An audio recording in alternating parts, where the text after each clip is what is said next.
Good morning, YouTube. Today I would like to show how to cook in a fireplace.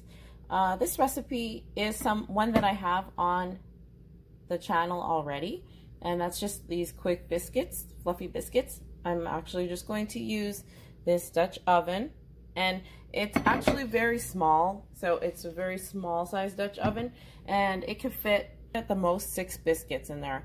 So what I've decided to do this time around is just put a parchment paper that I've cut to size and just put it inside, and I'm going to see if this will work. If I just layer on top the biscuits, how the top layer will do in the Dutch oven, because it really does act as an oven when you put it in the fireplace.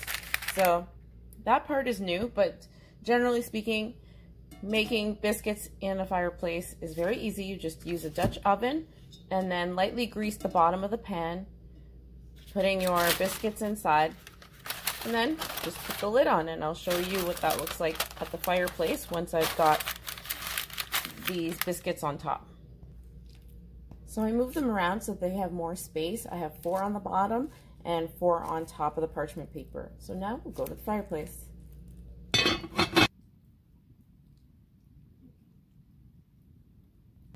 So as we get closer here, you can see that the fire is pretty hot right now, and the idea here is that you can either get a stand and put it inside of a fireplace, which I'll show a picture of, or you can actually use a big log and a smaller log, which will allow you to still keep heating your room but at the same time be able to cook. So I'm going to move in closer here. You can see that it is catching a little bit here, but this is one big log here and one smaller log right there. So this gives enough space right here on the bigger log to actually just put your Dutch oven. I guess you could do this with the cast iron pan, but I like the Dutch oven because when you have a lid on it, it will actually cook it more the way an oven does and not be open air. If you have a little bit of planning ahead of time going on, you can have this you can have biscuits or whatever you want to cook or bake ready to go without using any extra energy. So what I'm going to do is about every 15 minutes, just turn the cast iron pan around a little bit until it's rotated all the way around. I'll check on it in 15 minutes and show you what it looks like.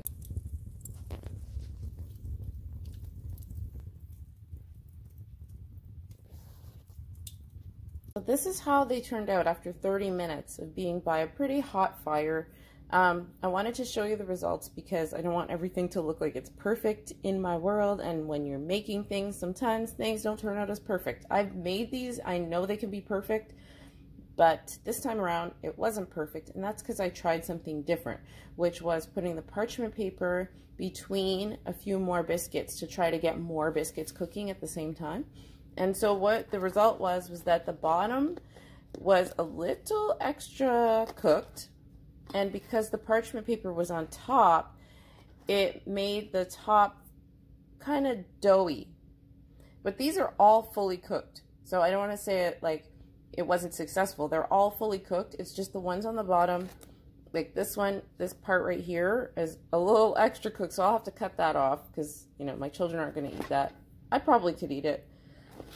And then see, so the biscuits on the top look like this. They were nicely baked on top, but underneath, the part that was touching the parchment paper didn't get crispy. So it is fully cooked, I checked already, but it's a little doughy in the way that it's because it's not crispy.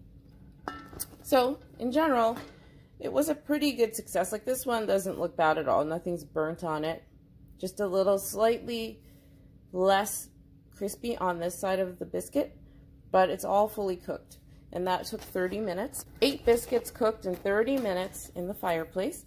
And just for scale, just so you have something to compare it to, I'm gonna bake something else in the fireplace without the high flame, because once you start a fire in the morning, at first it's a little bit more of a high flame, but as time goes on, it kind of dies down a little bit. So it is hot because of the coals, but not as hot because of the flames, if that makes sense. I'm going to show you something else that I'm going to bake in the fireplace.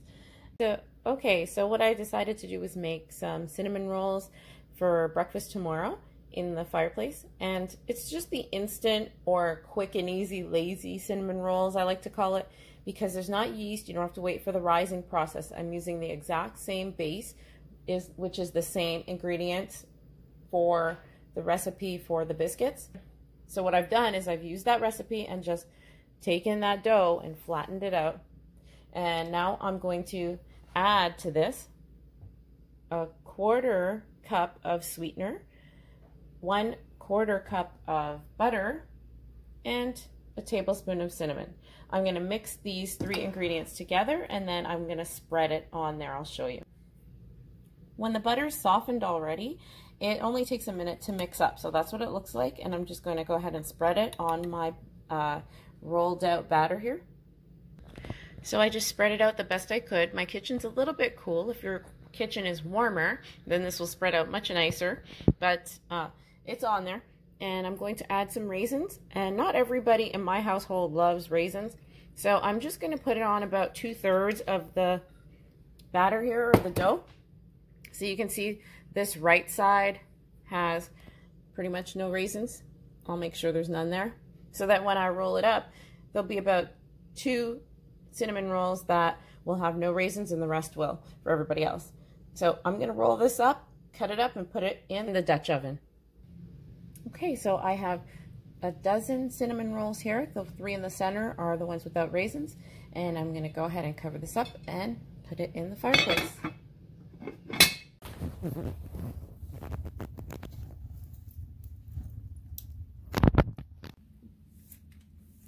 And here they are. So I'm going to put these on a plate and see how they look.